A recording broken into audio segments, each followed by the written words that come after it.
Selamat malam teman-teman semua yang sudah berkenan hadir di sini dan kita bisa duduk bersama.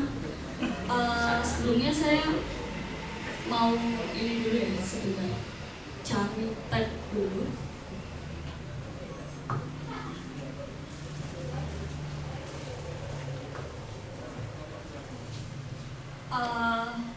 Suaraku kedengeran kan?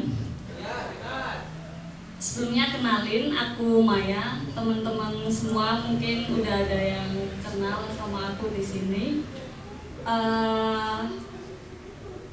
Sebelum masuk ke diskusi, aku mau refleksi sedikit nih teman-teman semua tentang mungkin perkembangan sastra yang sering kita dengar dari tahun ke tahun, dari angkatan ke angkatan ya biasanya nyebutnya.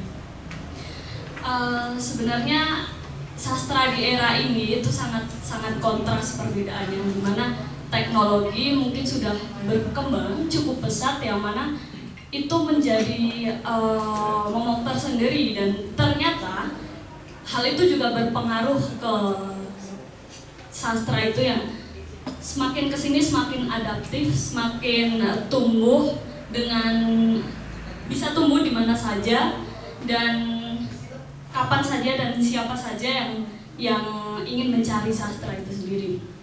Untuk kemudian di era pasca modern ini, sastra saya rasa sangat mudah ditemukan, berbeda dengan mungkin sebelumnya di angkatan-angkatan 65, 45 atau pujangga baru, pujangga lama. Itu sastra sekarang tuh kita bisa menemukan di mana saja, entah itu diskusinya atau produksinya atau publikasinya, bahkan seperti itu. Nah, salah satunya ada di kegiatan kita saat ini.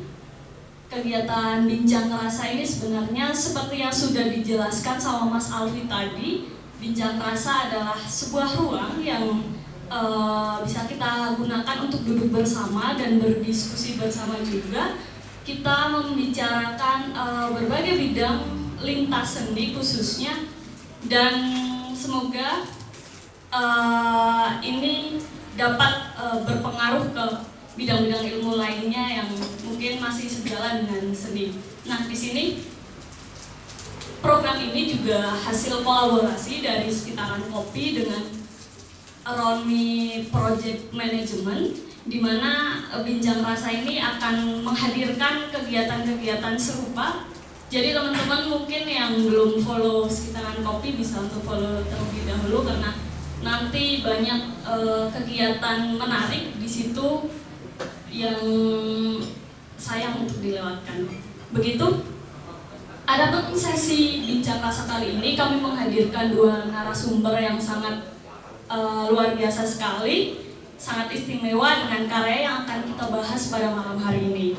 Nah, Bincang Rasa malam ini juga sekaligus menjadi wadah launching dari buku Kali Bening dan Babat Monokromatik.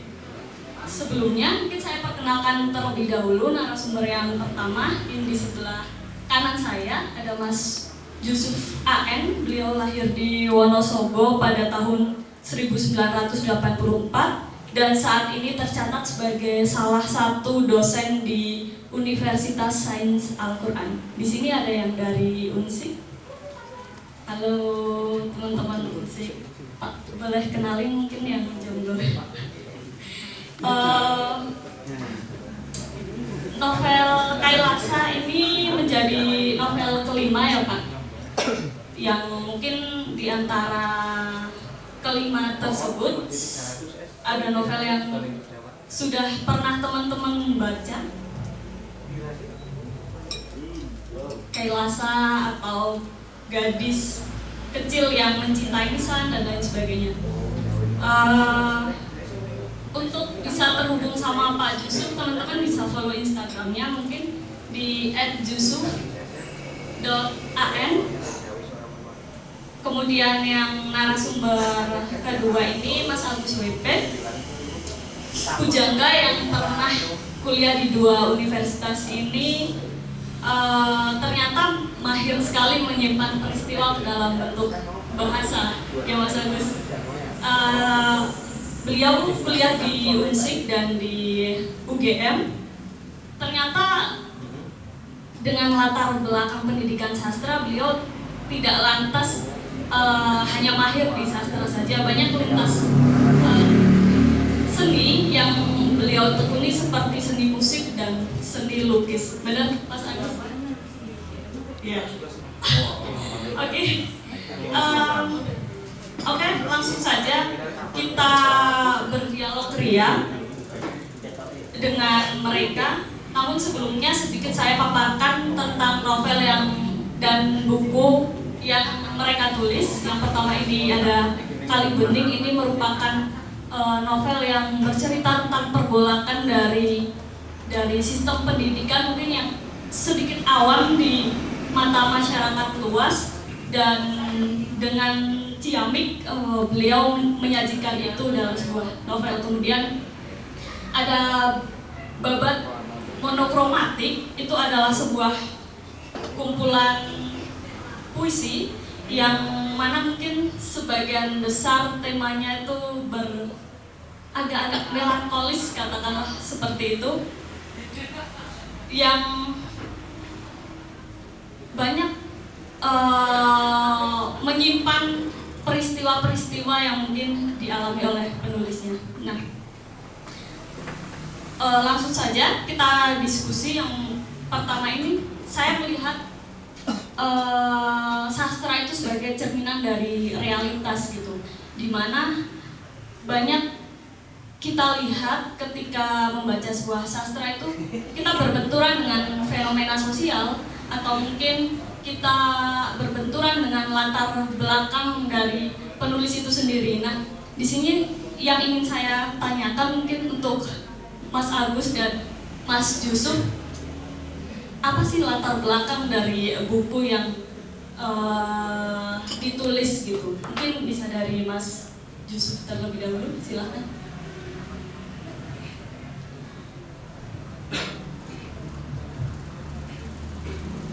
Assalamualaikum warahmatullahi wabarakatuh.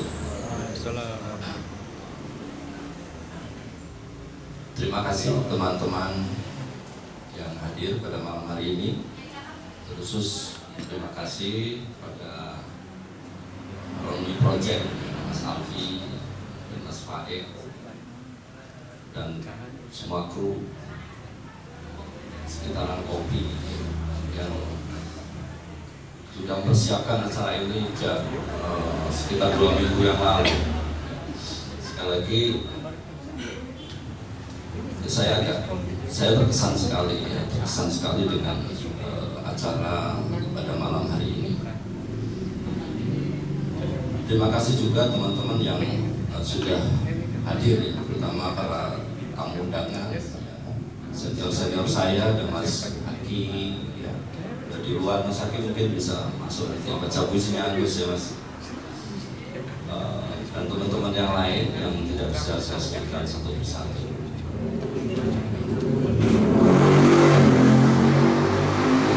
Tadi Mas Gias sempat mengucap beberapa kata, khususnya kelahiran anak itu ya. Iya, itu memang menarik, dan rata-rata penulis menganggap bahwa buku atau karyanya itu adalah bagian dari anak. Jadi kalau toh itu memang benar-benar seorang anak, ya kita mohon doanya ini. Kalau sambutan muyan kan biasanya begitu ya. Kita mohon doanya semoga menjadi anak yang solihah ya. Kalau putri ya dapat bermanfaat itu untuk nusa bangsa agama ya, memberkahi orang tuanya yang hanya satu.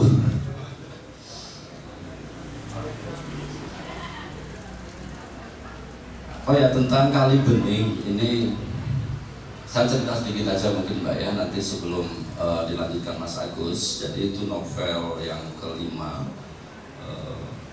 Saya menemukan novel itu sejak tahun 2010 ya. Meskipun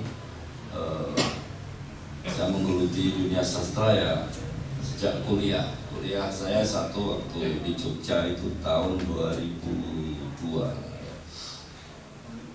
Meskipun bukan mahasiswa sastra Mas Agus, kalau Mas Agus kan mahasiswa sastra Inggris. Waktu itu saya kuliah Jogja itu kuliah Fakultas Syariah ya. Syariah, jurusannya Ahwalus Sahsiyah. Bagian ngijabi wong kalau lulus gitu. Jadi hakim, pengadilan agama, jadi penghulu, mestinya begitu. Nah karenanya saya setuju dengan yang disampaikan oleh Mbak Maya bahwa sastra itu yang nggak harus digeluti oleh orang-orang yang kuliah di Fakultas Sastra, tetapi bisa dilakukan atau digeluti oleh orang-orang non sastra secara akademis. Ya. Sebenarnya ide menuliskan novel itu sudah lama ya. Tahun 2004 atau 2005 saya agak lupa gitu ya. Mas Haki waktu itu menghadirkan Pak Bahrudin ya, atau yang akrab disapa Pak Din.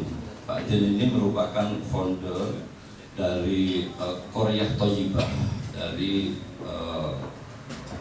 komunitas belajar yang dinamakan Qoryah Thayyibah yang ada di Kalibening, Solotigo. Nah saya tertarik sekali dengan konsep pendidikan yang ada di Qoryah Thayyibah itu. Pendidikan yang kalau sekarang itu diistilahkan oleh Nadiem Makarim itu dengan merdeka belajar atau pendidikan yang memerdekakan. Itu sudah jauh dilakukan oleh teman-teman yang ada di Qoryah Thayyibah Kalibening. Tetapi saya coba mengemasnya dalam bentuk novel. Sekali lagi, novel itu merupakan sesuatu yang fiksi, ya, yang khayalan. Tapi tentu tidak bisa dilepaskan dari lingkungan di sekitar penulis.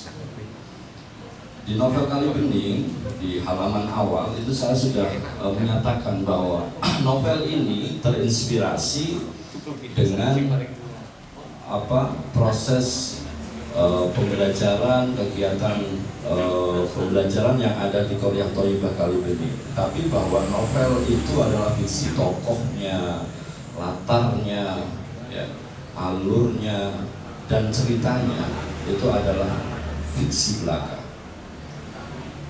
Itu saya ingin menegaskan bahwa ya fiksi ya.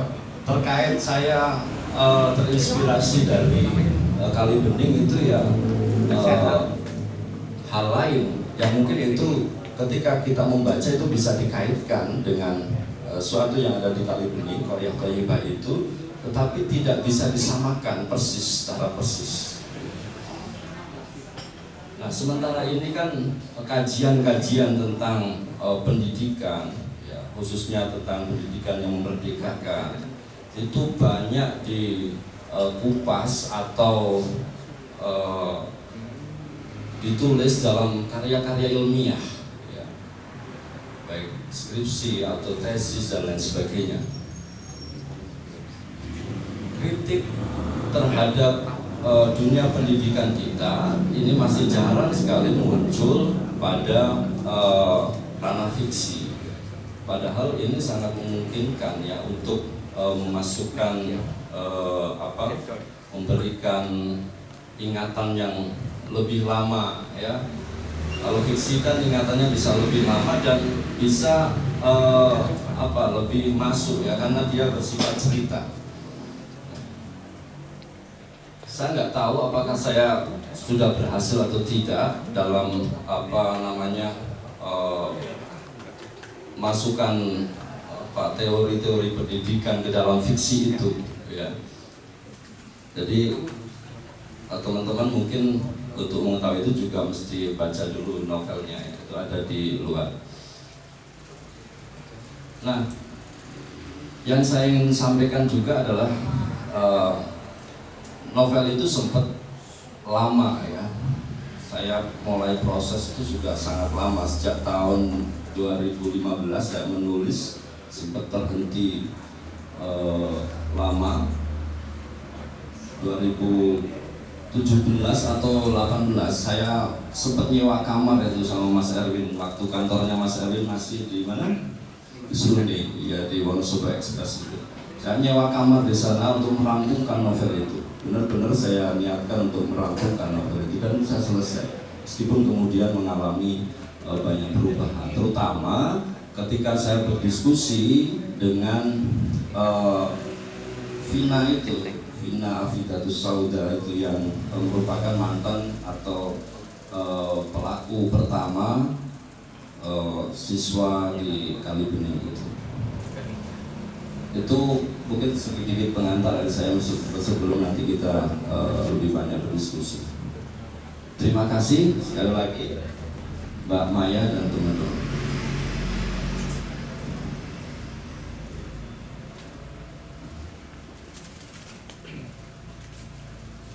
Oke, silakan untuk Mas Agus mungkin bisa memberi tanggapan. Assalamualaikum. Salam. Jadi tadi pertanyaannya tentang gimana sih sebuah karya itu terbentuk, apa sih latar belakangnya, seperti itu. Jadi memang dalam membuat sebuah karya kita memang seringkali mendasarkan itu ke kehidupan kita sehari-hari atau apa yang kita lihat, apa yang kita lihat dengan mata kepala kita, dengan telinga kita sendiri, atau kita rasakan dengan apapun. Tapi bukan berarti bahwa setiap karya atau anak ideologis dari setiap penulis itu seringkali mewakili apa yang mereka alami atau apa yang mereka lihat. Tapi yang pasti setiap karya itu dibuat dengan tujuan tertentu dan dengan memanfaatkan apa yang seringkali kita kalau dalam tangkapan saya adalah keuntungan dari membuat fiksi, yaitu kita bisa mengamplifikasi nilai apapun yang kita lihat, kita tangkap dalam pengalaman kita. Kemudian mungkin kita bisa sortir, atau mungkin yang bahasa wartawannya mungkin kayak kita framing gitu. Kita garis bawahi apa yang paling ingin kita sampaikan. Bukan berarti bahwa karya sastra itu atau fiksi itu sifatnya membual. Ya memang itu memang karangan, itu hasil dari olah kreativitas kita. Tapi kalau kita tidak melupakan peran dari si penulis itu, yaitu adalah di satu sisi itu adalah hasil pencerminan dari kehidupan nyata, hasil mimetik seperti itu ya nek proses kuliah gitu ya Mbak. Tapi di sisi lain dia punya muatan tertentu apa yang ingin dia kasih. Nah kembali pada babat monokromatik, mohon maaf mungkin judulnya agak belibet, jadi tidak semua orang terbiasa mendengar itu. Itu diambil dari salah satu judul puisi memang. Monokrom itu artinya tidak terlalu banyak warna. Mono itu satu, krom itu warna. Seandainya kita melihat pada kehidupan nyata, memang kita bisa melihat banyak hal campur aduk seperti gado-gado. Tapi ketika kita berproses dengan pengalaman yang kita dapat itu, ya kebetulan apa yang saya tangkap adalah hanya segelintir dari campuran berbagai pengalaman itu. Dari gado-gado itu mungkin akan saya pilih bumbunya saja atau gula merahnya saja, kemudian saya ambil mungkin bengkoang atau mentimunnya saja atau sayurnya saja, dan itu yang saya highlight, atau mungkin kebanyakan penulis highlight di situ seperti di framing seperti itu. Jadi mungkin kalau tadi Mbak Maya mengatakan bahwa dalam berkarya mungkin seorang Agus BP agak sedikit melankolis atau ngenes gitu ya. Tidak semua yang dialami penulis itu sifatnya melankolis, ngenes, gimana gitu. Tapi memang yang saya lihat waktu itu sangat menarik untuk saya catat adalah sisi itu. Ketika kita bisa melihat hal-hal yang berwarna-warni, kok ada beberapa hal, segelintir hal yang sifatnya sangat spesifik, tapi itu sangat menarik untuk direkam. Ya tidak mungkin kita merekam segala sesuatu kalau semuanya menarik. Pasti ada salah satu hal yang jadi ciri khas, salah satu hal yang sifatnya spesifik, dan itu akan jadi kenangan tertentu. Seperti misalnya saya jalan-jalan ke alun-alun nih misalnya, kemudian saya melihat di situ ada seorang bapak duduk sendirian di depan air mancur alun-alun. Kemudian di sebelahnya lagi ada seorang anak yang tidak dikenal. Mereka, bapak itu dan anak itu sama sekali tidak ada kaitannya. Tapi kemudian bapak itu kok tiba-tiba merogoh kantongnya. Di dalam situ ada sebuah wadah berisi taruhlah gula-gula atau permen gitu. Dia tawarkan pada anak itu. Itu kan sudah cukup jadi, itu ada kejadian yang sangat spesifik. Di alun-alun ada banyak hal, ada pohon, ada air mancur, ada orang berlari-lari, ada anak-anak menangis. Tapi ini adalah satu hal yang sangat spesifik. Ketika kita lihat bibit sesuatu yang menarik di situ. Oh, ini ada bapak-bapak asing memberikan permen kepada anak-anak yang bagi dia itu belum ada kaitannya sama sekali. Kita terjemahkan seperti apa? Oh, ini nanti bapak-bapaknya culik misalnya, itu permennya isinya obat bius, jangan. Atau mungkin ini bapaknya nggak punya anak mungkin, jadi ketika dia lihat anak kecil, rasanya muncul rasa kasih sayang dari bapak itu, terus pengen ngasih sesuatu untuk menyenangkan anak itu, bisa saja. Nah, dari situ si penulis mengembangkan, meskipun si penulis hanya melihat bapak-bapak ngasih permen, tapi di dalam karyanya dia bisa tumbuhkan jadi apapun. Ada di cerita bapak-bapak penculik, atau jadi seorang bapak-bapak yang tanpa anak, kemudian lihat anak muncul ibanya, belas kasihannya. Itu kekuatan dari sastra yang mungkin tidak hanya orang filosofi yang mungkin notice di situ. Saya kira seperti itu. Kalau dari saya sendiri, kenapa apakah sastra itu benar-benar cerminan dari realitas? Iya, betul, cerminan dari realitas. Tapi bukan hanya sekedar realitas.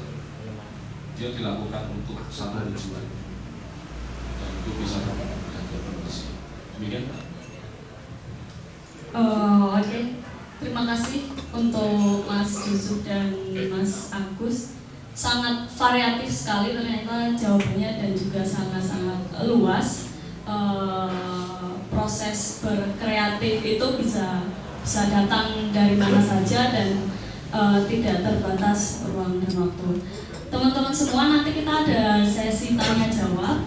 Silahkan nanti bisa untuk mikir-mikir dulu lah apa yang mau ditanyain ke dua narasumber kita yang sangat istimewa ini.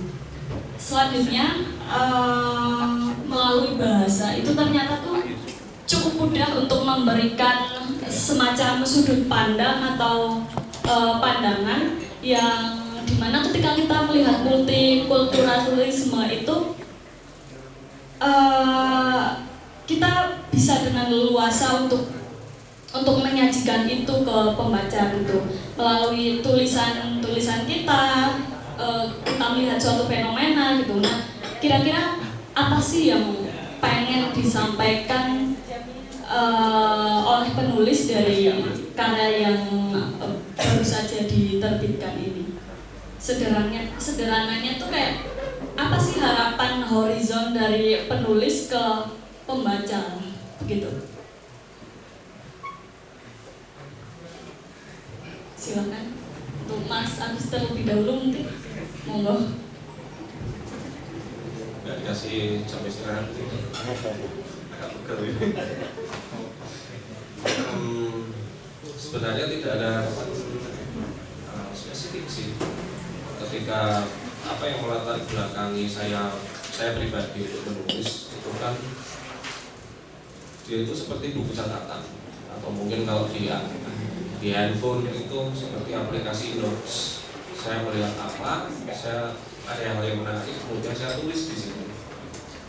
Nah, mungkin dengan menulis itu saya bisa berbagi cara pandang saya terhadap apa yang saya alami, apa yang saya lihat, apa yang saya dengar. Mungkin yang seandainya di dalam sebuah pengalaman itu tidak saya sendiri, mungkin ada Mas Yusuf atau ada Mbak Maya di situ. Belum tentu kan di antara ketiga orang ini akan melihatnya secara sama. Nah, di situ saya bisa mencatat apa yang jadi perspektif saya, apa yang kemudian saya olah di kepala, kemudian memaknai kejadian itu seperti apa sesuai dengan kapasitas otak saya yang mungkin hanya sekian ribu cc itu. Kemudian saya bagi dengan siapapun yang mau membaca. Nah, ini juga sebenarnya seperti iseng-iseng hadiah ya, seperti spekulasi ya. Misalnya saya tulis ini, apakah mungkin orang yang membaca itu bisa paham betul arti dari tulisan itu, kemudian maknanya ini relate banget karo nyong misalnya, wah aku ngerasain itu rasanya sakit banget. Belum tentu semua, tapi ketika ada segelintir orang yang membaca kemudian merasakan bahwa si penulis itu kok yang dia tulis di situ diksi-diksinya, kemudian kesan yang muncul, citraan-citraan yang muncul, kok aku seperti pernah mengalami gitu. Nah, jodoh di situ mungkin. Jadi seperti istilahnya penulis ini boleh jodoh loh.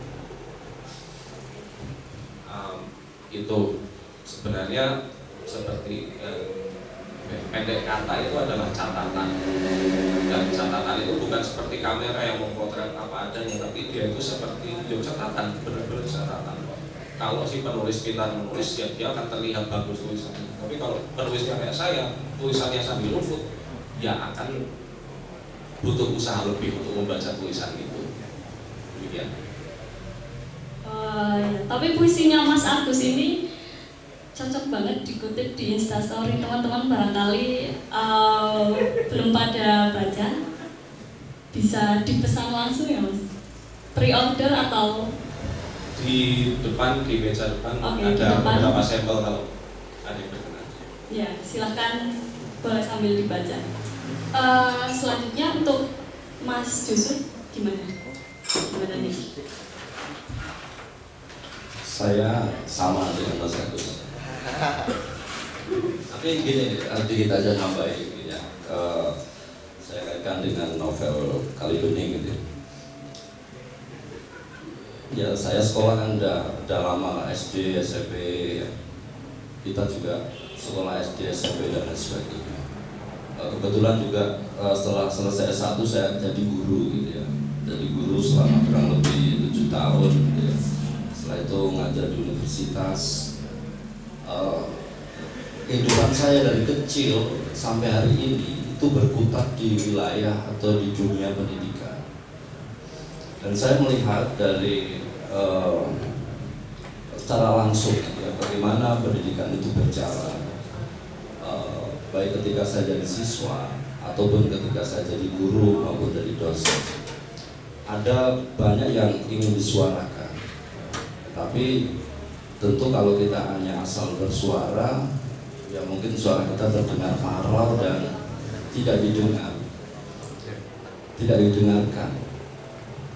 Makanya saya memilih sastra, baik itu puisi ataupun novel, untuk menyuarakan tulisan saya, khususnya kalau di Kali Bening itu menyangkut dengan fenomena atau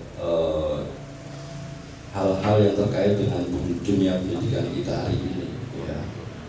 Tentang kemarin yang sedang viral, misal Gubernur Ganjar di sini, gitu ya,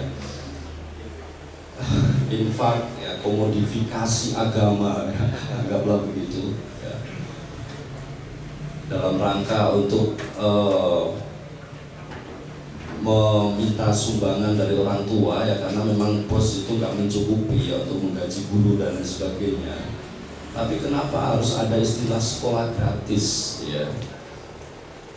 Saya dari dulu tidak percaya dengan adanya sekolah gratis, ya. Bahkan sekolah yang ada di Kali Bening pun, ya, yang di novel saya itu tidak gratis. Dan memang kadang-kadang sekolah gratis itu bukan belum tentu juga bisa menghasilkan output yang lebih bagus daripada sekolah yang bayar. Karena banyak orang-orang ketika di sekolah gratis dia seolah-olah nggak ada beban. Orang tuanya pun spend sekolah, anaknya sekolah gratis terserah mau ngapain juga, orang tua tidak mengontrol. Nah, di Kali Bening itu menarik, ya. Jadi mereka di sana sekolah bayar, ya. Bahkan masing-masing siswa itu dikasih komputer. Dikasih komputer itu tahun 2004, 2003, 2004. Yang di komputer itu semuanya tersambung dengan internet. Tahun itu coba bayangkan. 20 tahun yang lalu, kita kalau mau internet kan harus ke warnet, ya. Teman-teman yang di Kali Bening itu sudah dikasih itu. Artinya founder dari Kali Bening itu sangat progresif, pikirannya itu begitu maju, ya. Memandang bahwa anak-anak harus diperkenalkan teknologi dari sekarang. Dan komputer itu tidak gratis, tapi harus nyicil sehari 1.000, ya, sehari 1.000. Sampai berapa tahun nanti? Ya. Juga ada program misal minum susu gratis, minum susu setiap pagi, ya, Sumurni sarapan setiap pagi. Dan itu lokasinya bukan di kota, tetapi di desa yang terpencil. Dan Pak Bahrudin saya kira menginisiasi ini karena melihat fenomena, ya, fenomena yang ada di sekitarnya, bahwa anak-anak banyak yang putus sekolah, ya, sekolah harus jauh sana, sementara kualitasnya belum tentu. Ya harus sekolah ado-ado, ya, jauh-jauh berjalan kaki misal 3 km, 6 km PP, tetapi hanya dapat selembar ijazah. Yang ijazah ini juga enggak tahu buat apa kalau hanya sekolahnya berhenti sampai di situ.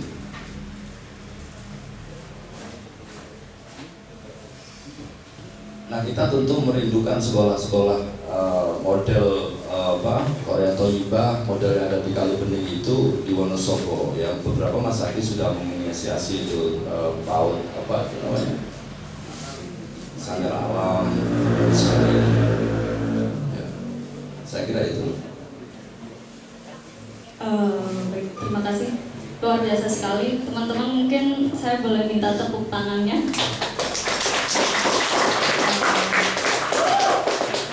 Iya. Teman-teman yang di luar gimana nih, semangat nggak nih? Oke, dilanjut ya. Dari jawaban Mas Jusuf barusan cukup, bukan hanya cukup tapi sangat-sangat menarik melihat mungkin pendidikan di masa sekarang yang kita lihat secara gamblang hanya menjadi alat untuk mencapai sesuatu, dan ternyata pada hakikatnya pendidikan itu sendiri makin kesini makin hilang, makin pudar dari hakikat yang mungkin secara harfiah kita ketahui bersama. Nah, mungkin Mas Jusuf bisa sedikit diceritakan korelasinya dari pendidikan yang secara kontekstual dengan apa yang terjadi yang dituliskan di novel Kali Bening ini.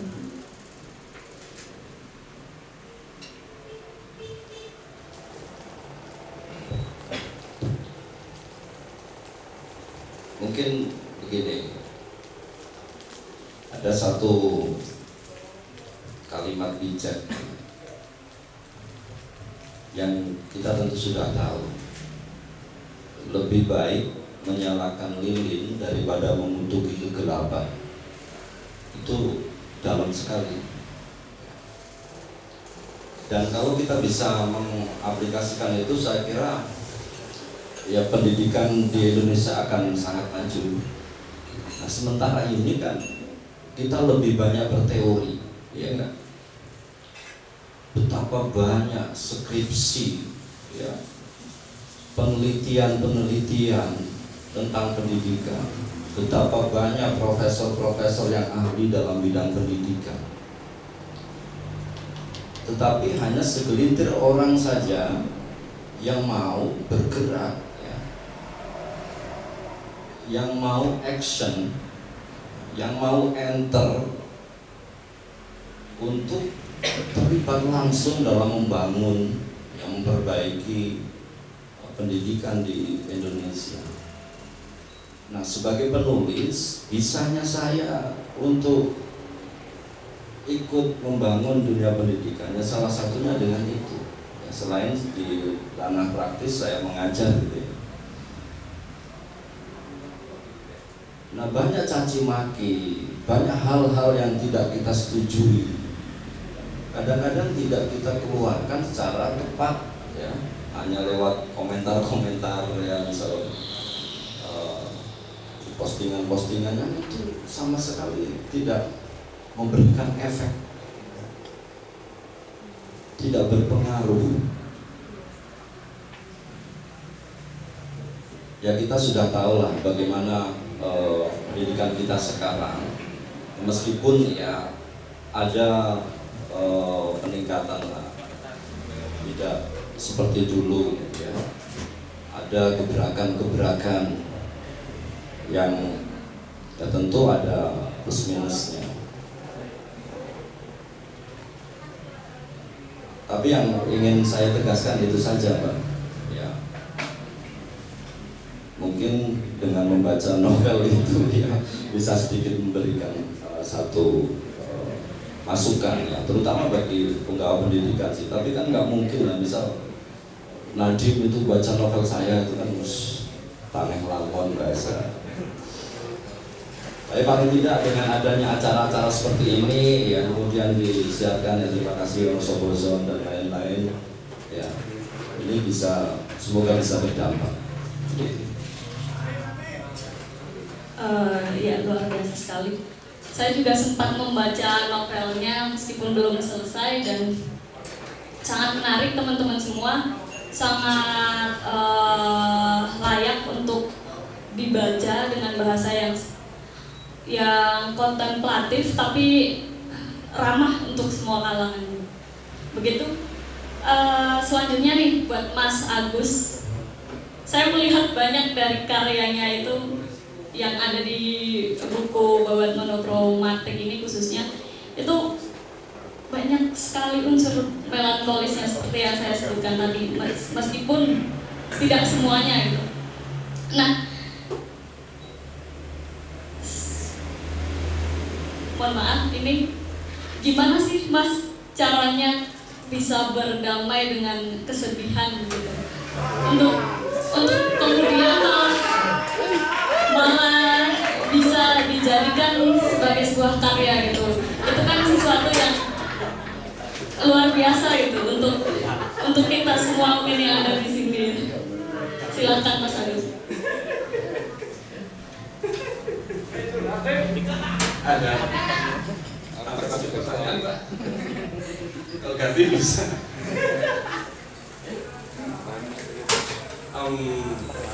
Ya balik lagi ke framing itu tadi.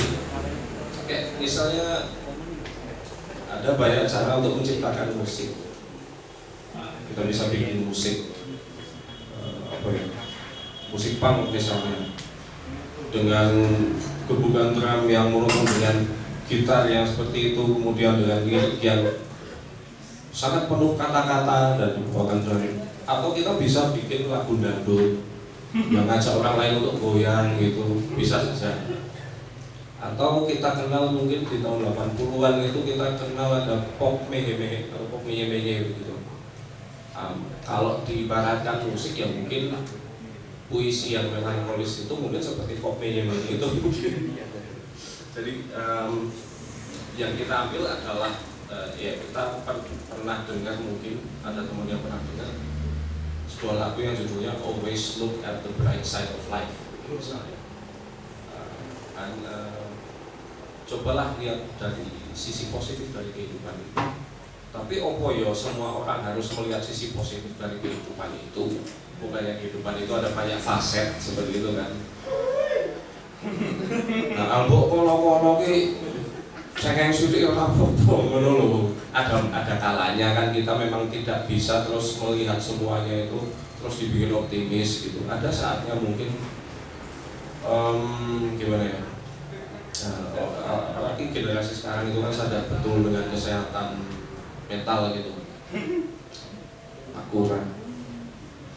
Nah, kayak misalnya kita menemukan sesuatu, kemudian kalau orang zaman dulu mungkin lebih ya untuk dilihat hikmahnya, ternyata di samping kesedihan yang kamu rasakan, ternyata kamu ada dapat sesuatu yang lebih menguntungkan.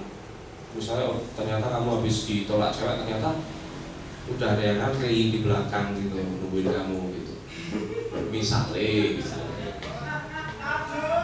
Kalau kan saya ditolak Maya gitu, ternyata sudah ada yang ngantri di baristane Centaran, itu nggak tahu gitu kan.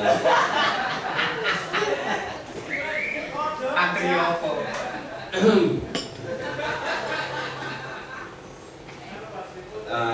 Jadi sebenarnya sih bukan masalah menyikapi kesedihan ya. Oke. Kalau bosone cah ini mungkin ya kesedihan itu bukan untuk ditutup-tutupi. Kesedihan itu bukan untuk terus disisihkan, kemudian kita lihat ada sedikit kesenangan di situ kita amplify jadi besar sekali. Amplify mana? Jadi emang ya wis jatahe sedih ya dirasakan aja. Jatahe sakit ya dirasakan aja. Kalau misalnya kamu sakit terus kamu ngambil analgesik misalnya, pil penghilang nyeri itu, ya sakitnya hilang, tapi kan masalahnya tidak hilang, cuma sakitnya. Ya tunjukkan aja bahwa apa, ya bukan berarti kamu harus nunjukin wah aku sedih banget, wah aku bagaimana, enggak, bukan. Tapi at least ada satu ruang khusus di situ yang kita bisa mengalokasikan di situ untuk mencatat, oh ternyata ada hal yang membuat kita sedih. Kemudian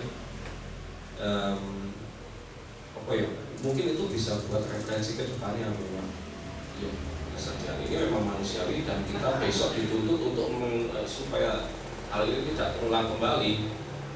Terulang kembali ya kuman dan kayak gitu. Apa nih Pak? Kurang lebih itu. Jadi bukannya menyikapi kesedihan itu terus apa ya, kita harus sedih banget ya. Cuman itu memang my personal choice.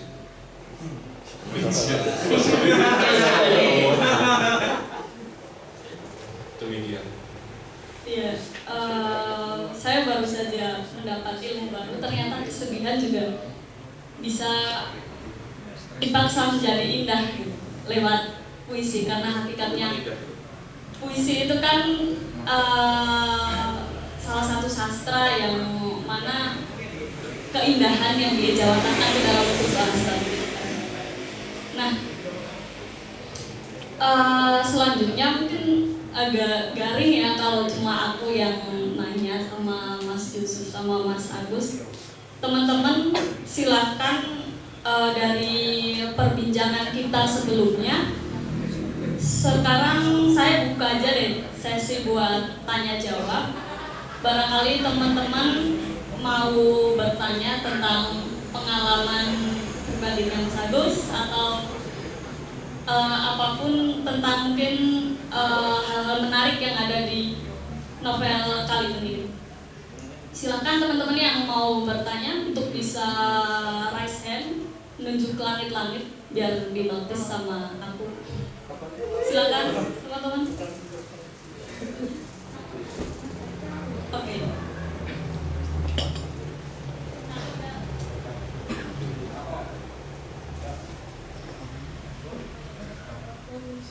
Ada teman-teman yang mau nanya? Oke, silakan bisa maju ke depan mungkin untuk mempermudah akses mikrofonnya.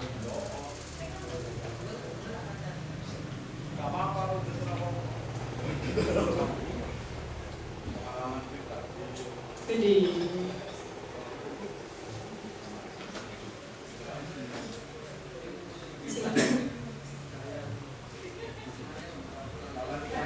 saya mau ya nyanyi dok kan rasanya apa sih kurang kafah gitu kalau bahasa ini juga arah-arah juga Islam-Islaman itu. Jadi saya mau tanya apa agak apa namanya akademis, misalnya kayak saya kan pernah baca sekilas-kilas gitu yang bapak monoformatiknya itu apa namanya banyak kosakata atau diksinya itu yang nggak saya kenal bahkan gitu misalnya. Nah itu bagaimana caranya mempunyai suatu sikap yang kukuh gitu lah, ibaratnya bahwa ya saya nggak peduli ini orang-orang nggak tahu maksudnya apa bahkan nggak tahu kata-katanya apa gitu. Misal itu apa sih yang harus di-trigger dari dalam diri menuju akal tadi gitu. Dan cukup sekian, makasih. Oke. Mas Agus mungkin bisa langsung menjawab saja daripada saya nyatet kan. Silakan.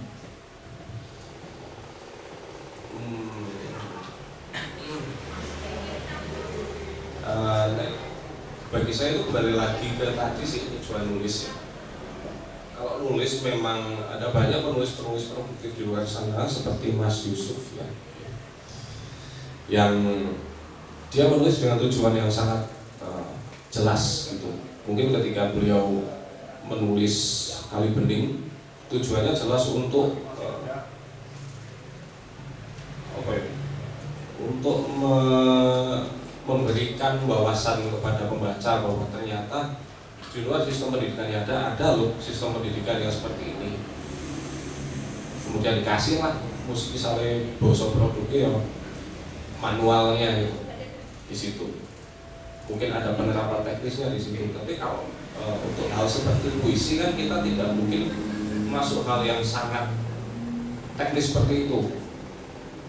Misalnya kita bikin puisi pendidikan kok kita masukkan apa ya satu hal yang sangat gamblang, nanti kurikulumnya dibagi ini, pelajarannya ini itu kan sangat boros sekali. Kecuali memang kalau ada penyair yang seperti itu bikin puisi yang sangat lengkap, kemudian misalnya diberi daftar pustaka atau apa, itu kan saya rasa akan berbeda dengan puisi yang kebanyakan kita tahu. Untuk puisi saya sendiri memang basicnya saya tulis sebagai memo, sebagai pengingat.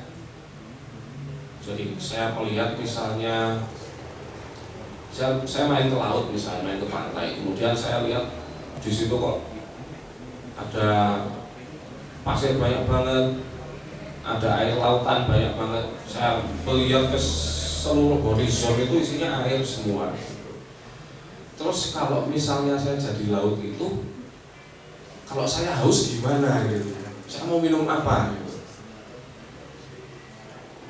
Apalagi saya ingat bukan kayak peribahasa Yunani kuno itu, air di mana-mana tidak ada satupun yang bisa diminumkan. Laut seperti itu ya. Ketika kita minum air laut, kita akan semakin haus, nggak akan habis. Nah itu mungkin adalah salah satu sisi individual dari penulis yang nggak akan bisa dilepaskan dari puisi manapun atau karya sastra manapun. Jadi si penulis tahu, dalam hal ini saya tahu ada peribahasa Yunani yang bilang air di mana-mana tidak ada satupun yang bisa diminum. Dia ingin loh mengutip frase itu kemudian dimasukkan dalam karyanya. Kemudian dia modifikasi sedikit. Air di mana-mana. Di mana air ketika aku atau ketika dirimu adalah lautan. Ini bagi saya adalah hal yang menarik. Mungkin bagi teman-teman, kok banyu dipikir loh. Tapi ya memang ini akan jadi pertanyaan besar ketika saya sendiri adalah air. Kalau saya haus itu saya gimana? Akan dapat air dari mana? Apakah saya akan minum diri saya sendiri? Ketika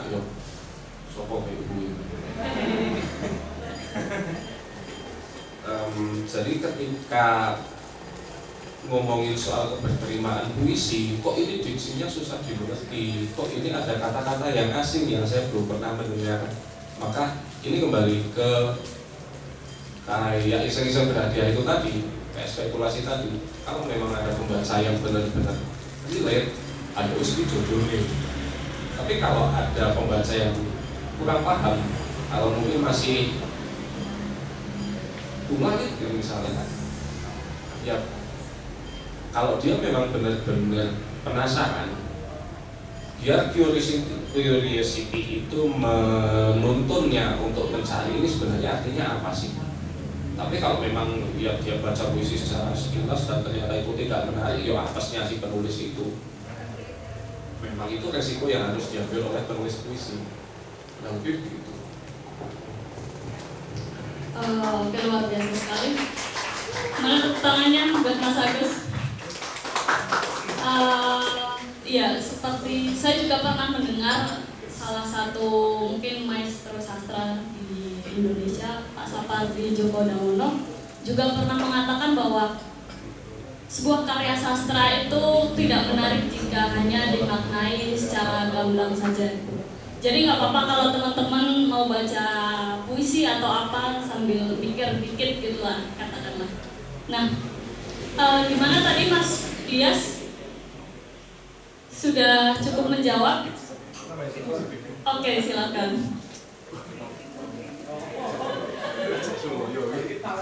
Enggak, sebenarnya cuman kayak kalau setahu saya itu kan bahasa itu kan kata-kata bahasa Indonesia itu kan ada berapa ya Mas? 78 ribu ya kalau nggak salah. Oh, kalau setahu saya